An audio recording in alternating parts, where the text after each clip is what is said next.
Hello and welcome to this live interaction on News9's YouTube and Facebook page. I am Prajwal D'Souza. Now, ever since the COVID-19 pandemic began, several theories have been floating on the internet regarding the virus and its evolution.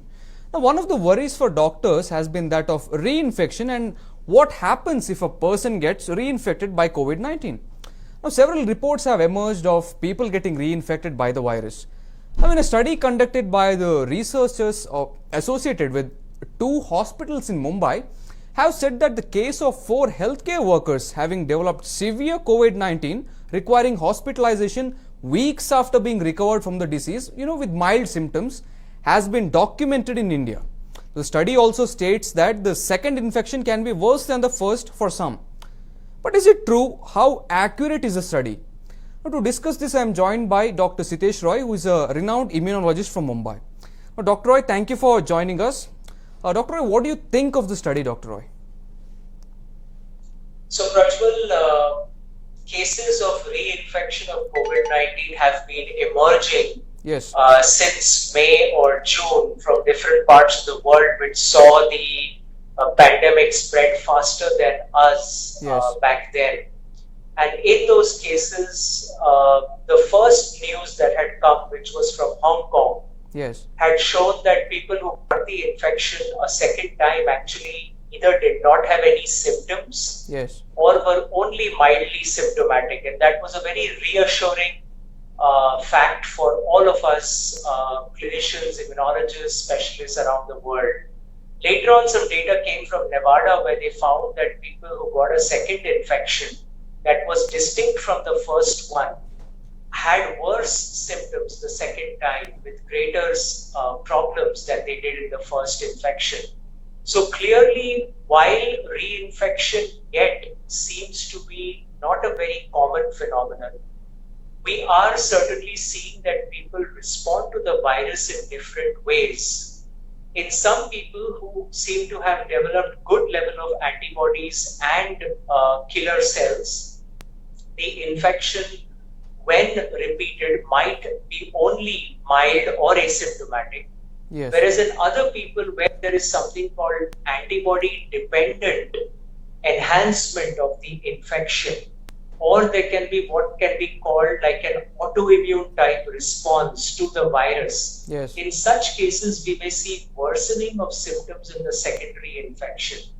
So while these cases are few and just emerging, I believe that this is not something that we need to panic about, but at the same time, we have to realize that this is something we have to watch out for in patients and counsel individuals who have recovered to still take all precautions. Now, Dr. Roy, will the antibodies provide protection against the reinfection?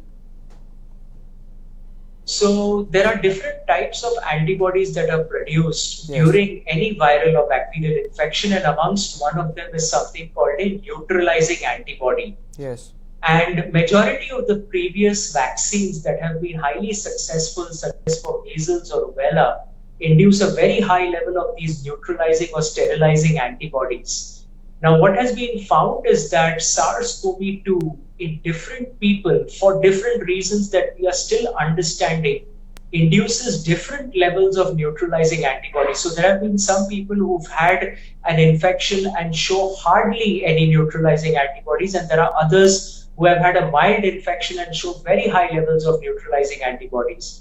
So it is not just the antibody, but the type of antibody, the titer of the antibody, and how long the antibody sustains that matters, combined with the fact that there are memory B cells which can produce antibodies at the drop of a hat on reinfection. And also there are T cells which can provide us cellular immunity against the virus. So clearly the nature of the antibody, the titer of the antibody, and the level of the antibody are all important. Coronaviruses in general maintain antibody levels for 3 to 5 months after an infection and then start declining. And COVID-19 seems to do the same thing, but that does not mean that necessarily a person will get reinfected right after that.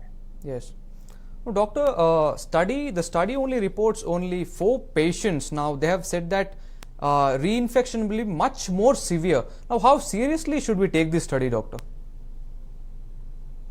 So I think that the seriousness of this study really lies in the message at the end that we all have to get. And the message is, if a person has had a COVID-19 infection, yes, or has had an asymptomatic infection with a positive RT-PCR, yes, they should not become complacent. They should not assume that now I am immune and I have what is called the immunity passport and yes, nothing will happen to me, because clearly this has shown us that even if you have had the infection, though it may have been mild, you can get it again. And when you get it again, it can be quite serious or severe and even make a person go out of action for 2 or 4 weeks after that infection. So I think the key is, even an infected person needs to continue to wear their mask, even if they are around 1 or 2 other people. They need to socially distance or physically distance. And they also need to hand wash and sanitize and take all the precautions that they were doing before they turned SARS-CoV-2 positive on their RT-PCR and recovered from that infection. Now, doctor, there have been, pandemics before. Now, how is COVID-19 different from the pandemics that were witnessed before? Is it the same or is it unique, doctor? This pandemic has certain very unique features. Like if we look at the recent pandemics of MERS, it really wasn't a pandemic, it was more like an epidemic because it was localized to certain regions in the country. But if we look at Middle East respiratory syndrome and severe acute respiratory syndrome of 2002-2003, yes, what we find is that those infections were only spread from significantly or severely ill people to other people, whereas SARS-CoV-2 can spread from asymptomatic or mildly symptomatic people to quite a few others. yes, And that, I think, is the biggest differentiating point. Now, the good things to learn from the previous pandemics is there have been people who had SARS in 2002-2003 who even after 12 to 14 years still have antibodies against SARS that are detected in their blood, which means that there are people who develop long-term immunity to this infection and can potentially fight it off very efficiently.